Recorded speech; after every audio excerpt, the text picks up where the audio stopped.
Makanya kemudian hari ini Arab Saudi mengubah pelan-pelan berbagai aturan agama versinya Muhammad bin Abdul Wahab. Hijab tidak lagi wajib di Arab Saudi. Saya pertegas ini karena banyak sekali dari kalangan fatayat dan muslimah. Di Saudi hari ini tidak diwajibkan memakai hijab. Dan perempuan Saudi kalau mau keluar negeri tidak harus dengan mahramnya. Perempuan di Saudi hari ini boleh nyetir kendaraan. Perempuan di Saudi hari ini boleh bekerja dan menjadi supir Grab. Muhammad bin Salman kemudian diwawancarai oleh Frontline, bisa disimak di YouTube. Dia mengatakan, saya tidak mengubah ajaran agama, saya mengubah tafsir-tafsir agama. Pada akhirnya mereka sadar bahwa kita semua ini hidup dengan tafsir-tafsir agama. Tidak boleh mengklaim kebenaran dan kemudian seolah-olah orang lain yang berbeda dengan dia pasti salah. Mereka menyadari itu. Padahal Nahdlatul Ulama sejak dulu ya begini ini. Kan yang getol selama ini mengajak untuk kembali kepada Quran dan Sunnah itu kan mereka. Karena mereka pernah meninggalkan Quran dan Sunnah. Kita tidak pernah meninggalkan Quran dan Sunnah. Jadi nggak usah ngajak-ngajak, kita sudah ada di situ dari sejak dulu. Dan kita tidak pernah gelisah oleh keimanan orang lain, kita tidak pernah gelisah oleh berbagai tafsir-tafsir. Kalau kita hari ini gelisah dengan Wahabi, karena Wahabi berusaha memecah belah dan menggerus dari kalangan Nahdlatul Ulama, di mana Nahdlatul Ulama ini adalah menjadi tumpuan utama dari negara ini. Kalau Nahdlatul Ulama ini tumbang, Pancasila saya jamin akan tumbang, percayalah.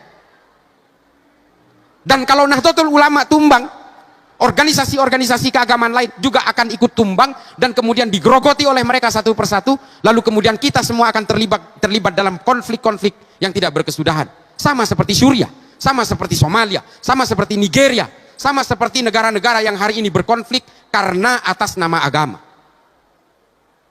Di YouTube saya sering diserang, kenapa sih kok nggak ada habis-habisnya pengetahuannya hanya soal Somalia? Karena saya sudah ke sana. Mengapa sih kok nggak ada habis-habisnya ilmunya hanya soal Nigeria? Karena saya sudah ke sana. Orang-orang seperti kita inilah yang kemudian digerus satu persatu, kemudian direkrut oleh mereka, sehingga apa? Mereka hari ini tidak lepas dari perang.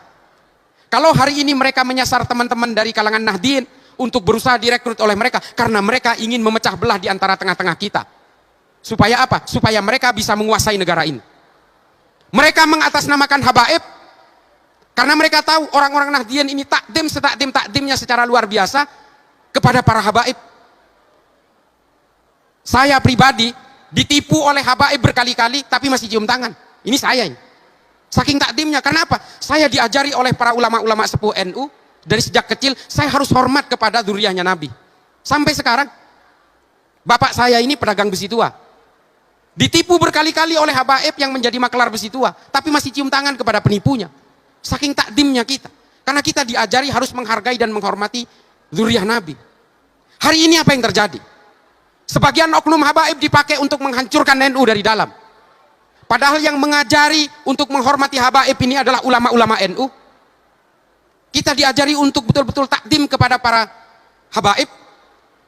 Tapi sebagian oknum habaib hari ini dipakai oleh orang yang ingin menghancurkan NU dari dalam, lalu menghina ulama-ulama NU. Menghina Gus Dur, dibuta-butakan dan sebagainya. Karena mereka tahu salah satu kelemahan NU adalah para habaib. Dan hari ini kita betul-betul dibius oleh oknum-oknum yang mengatasnamakan habaib, tapi menggerus orang NU satu persatu karena persoalan-persoalan politik.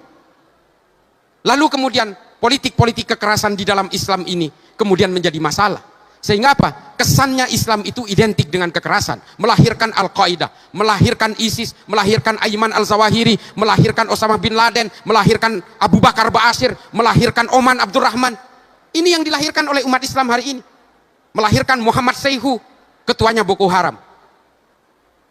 Ini yang dilahirkan oleh kita. Kita tidak lagi melahirkan Ibnu Sina, Al-Kindi, Al-Farabi, Ibnu Rus, Imam Ghazali, Jalaluddin Rumi.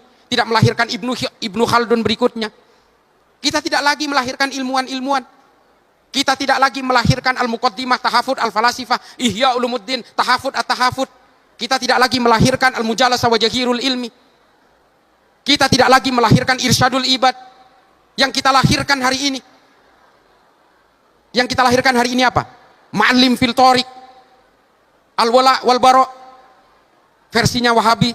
Yang kita lahirkan hari ini Idarat At-Tawahhush. Yang kita lahirkan hari ini Jahilatul Qarnil Isrin, yang ditulis oleh para ideolog-ideolog yang ingin membawa paksa Islam kepada kepentingan-kepentingan politik berbasis kekerasan. Ini yang kita kenal hari ini. Dan kita hari ini yang kita kenal adalah apa? gerakan-gerakan yang mengatasnamakan Islam, tapi kerjanya hanya menggunakan metodologi kekerasan. Hari ini umat Islam betul-betul dicekoki dengan mimpi-mimpi hegemoni politik untuk menghomogenisasi seluruh orang negara ini supaya sama dengan dirinya. Inilah kemudian yang mengacak-acak Islam kita. Kepentingan-kepentingan Barat, kepentingan-kepentingan Eropa, kemudian menjadikan Islam, umat Islam sebagai alat bentur antara sesama orang Islam. Umat Islam hanya menjadi boneka-boneka politik, menjadi mainan-mainan politik, untuk kemudian kita bertarung, saling tikam dengan sesama orang Islam. Dan kemudian khawarij modern lahir, menjadi penghasut bahwa umat Islam harus memilih ini. Kalau bukan memilih ini, maka dia bukan orang Islam. Inilah politisasi agama itu terjadi. Karena apa? Karena kita terbuai oleh mimpi-mimpi politik. Maka kemudian apa yang harus kita lakukan hari ini? Kembalikan kejayaan Islam ini bukan lewat jalur politik.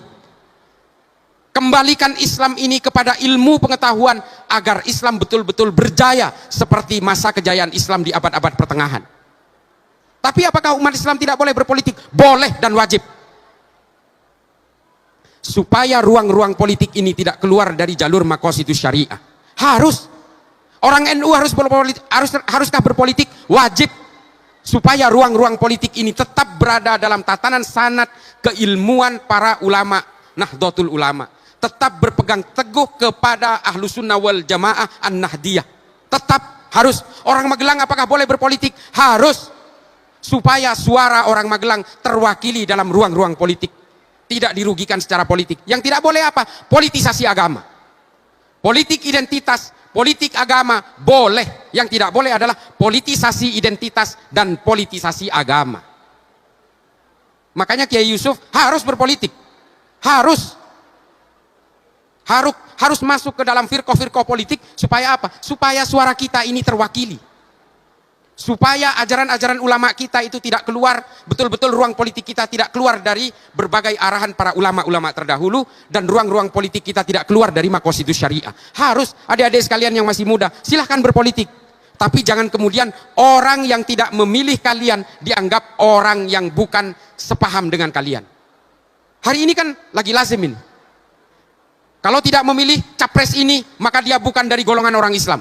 Lagi musim ini. Nggak boleh seperti itu. Ini namanya memecah belah umat. Oleh karena itu, marilah kembalikan politik Islam ini ke dalam ilmu pengetahuan. Kiai Yusuf, kalau suatu saat menjadi top elit politisi, itu juga harus menggunakan ilmu pengetahuan. Harus.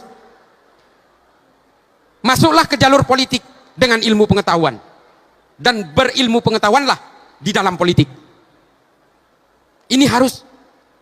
Kalau berpolitik dengan ilmu pengetahuan, insya Allah kita akan menjadi politisi yang lurus, memperjuangkan umat.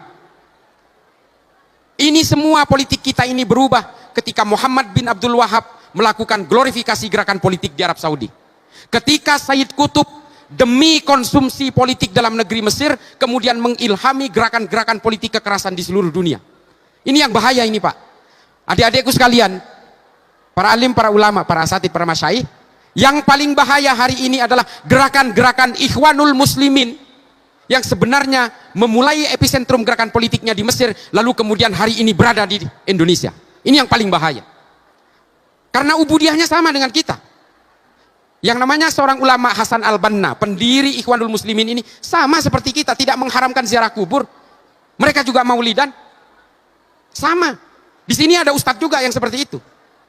Tapi kemudian menghalalkan bom bunuh diri, menghalalkan kekerasan-kekerasan demi ambisi politik. Antara Wahabi dan Ikhwanul Muslimin ini tujuan politiknya sama. Politik pan-islamisme, politik teokratis, sama. Meskipun ubudiyahnya berbeda. Orang Wahabi anti ziarah kubur, anti maulidan. Orang-orang Ikhwanul Muslimin menghalalkan ziarah kubur, menghalalkan maulidan. Tapi tujuan politiknya sama. Ingin menumbangkan Pancasila juga. Dengan berbagai metodologi takiyahnya. Takiyah itu bukan hanya orang Syiah yang bisa bertakiyah. Hari ini semua orang bisa bertakiyah. Kelompok-kelompok Wahabi juga bertakiyah. Kelompok-kelompok Ikhwanul Muslimin bertakiyah. Kelompok-kelompok sebagian oknum habaib juga bertakiyah. Jadi mohon kita pahami di sini